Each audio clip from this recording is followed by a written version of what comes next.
Hi, Paige. Hi, Brandy. Can you guess that sound? Is it a car driving through the rain? Not even close.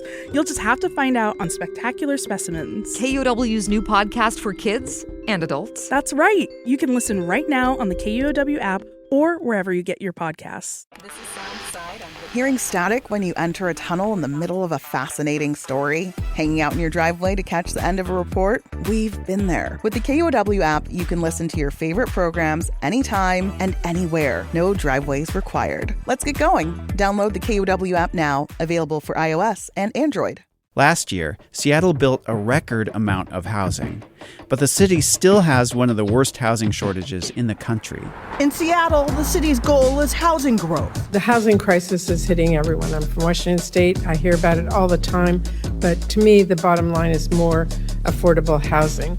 Nearly half the households in and around Seattle pay more than they can afford for a place to live. That's if they can even find a place. We have people that are basically, they're not traditionally what you would consider lower income, but nonetheless, they cannot afford rents in the city because the average one-bedroom apartment is now $2,200. That's why some housing advocates are promoting a big idea called social housing that would let even people with six-figure incomes qualify for public housing. In February, Seattle voters will decide how to pay for it. I'm Joshua McNichols. I'm Monica Nicholsberg, and this is Booming, a podcast about the economic forces shaping our lives here in the Pacific Northwest. The debate over social housing has raised a big question. Who are we building affordable housing for? That's coming up.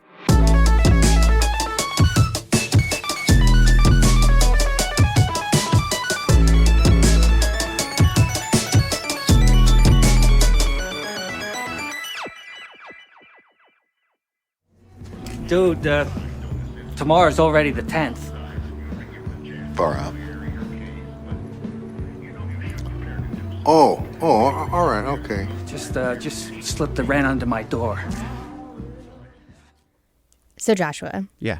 When I first moved to Seattle in my 20s, I lived in a big house with all of my friends, and I paid $400 a month to share a bedroom with my then boyfriend, now husband. Yeah, I had a story like that too. I used to pay like $200 a month to rent a bedroom next to a pot dealer, but times have changed. Times have changed. Now, a bunch of my former roommates who lived in that house have moved out of Seattle because they just can't afford it anymore, even though they have good jobs that pay well.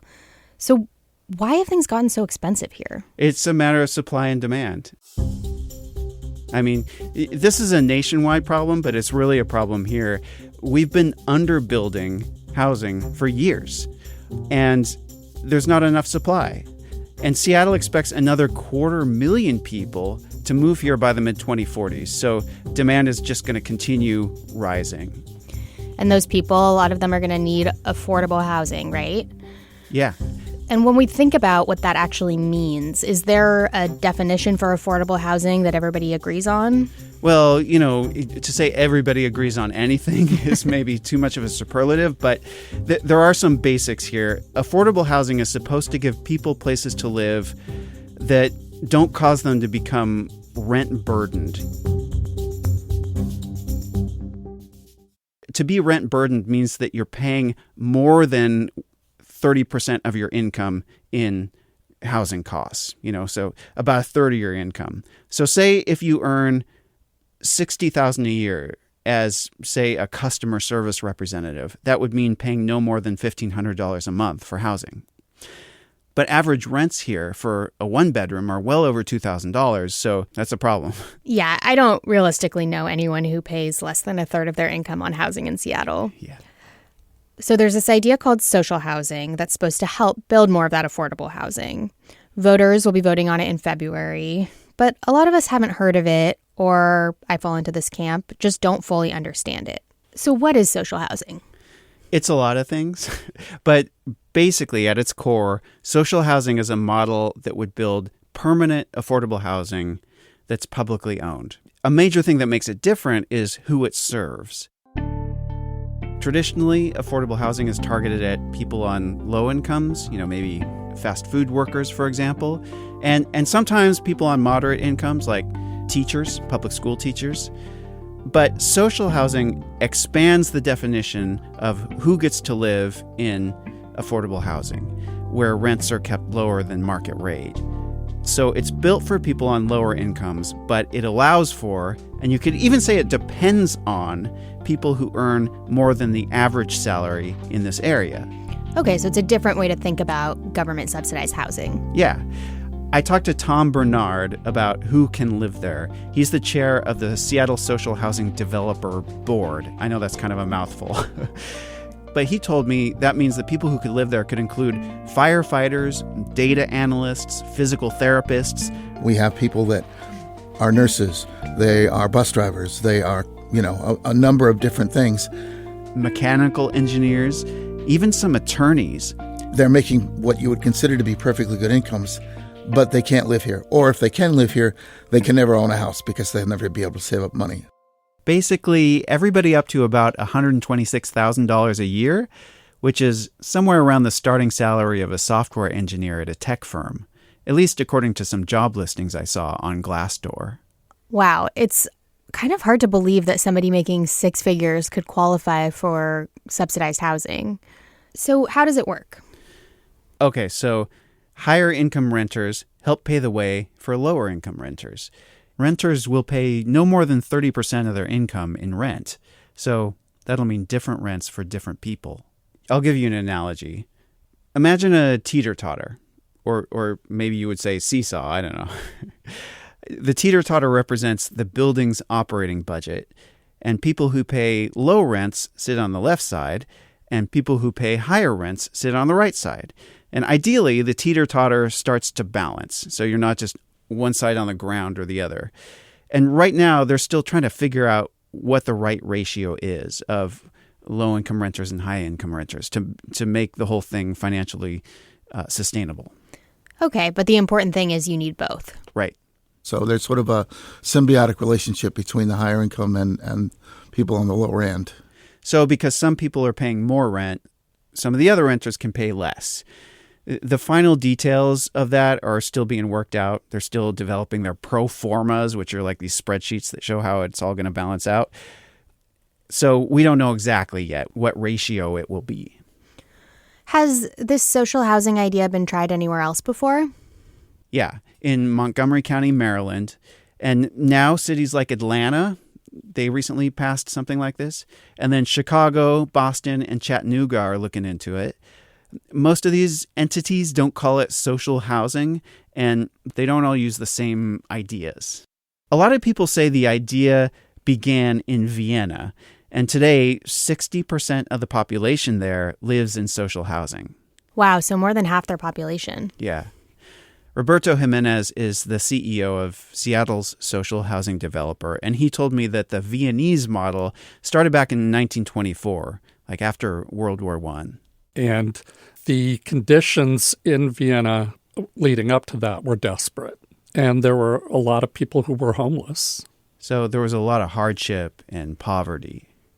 Reminds me a little of the Great Depression in the U.S. and also a little bit like today. Yeah. So what exactly is on the ballot? Well, to be clear, this idea that we're going to build social housing here was approved by voters in 2023. What's happening now is there are two competing ballot measures about how to fund it and who gets to live there. One choice would send it as much as $50 million a year from a new tax on wealthy companies, and that would let it start building quickly, and it would presumably build a lot more housing. The second choice would limit it to $10 million a year and put a much lower income cap on who can live there, so it'd be a lot more like traditional affordable housing with no registered nurses or mechanical engineers allowed. And it would build less. Yeah, there's a big difference between 10 million and 50 million.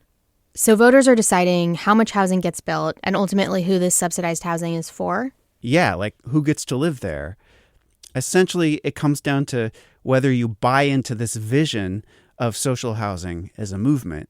If you believe in it, and if you trust the Seattle social housing developer to spend the money wisely, then you might choose to send it $50 million a year. If you don't, then you might choose the $10 million version.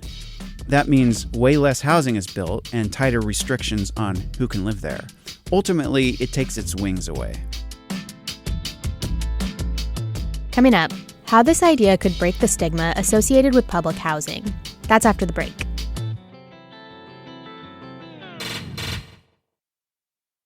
Joshua, this conversation has me wondering if social housing could be a step toward eliminating some of the stigma around housing projects. When I think about government-subsidized housing, I have scenes from The Wire in my head. I think about these buildings targeting the lowest income populations, the people in most need. And because of that, they become subjects of disinvestment. They sort of fall into disrepair, and there's this stigma associated with them.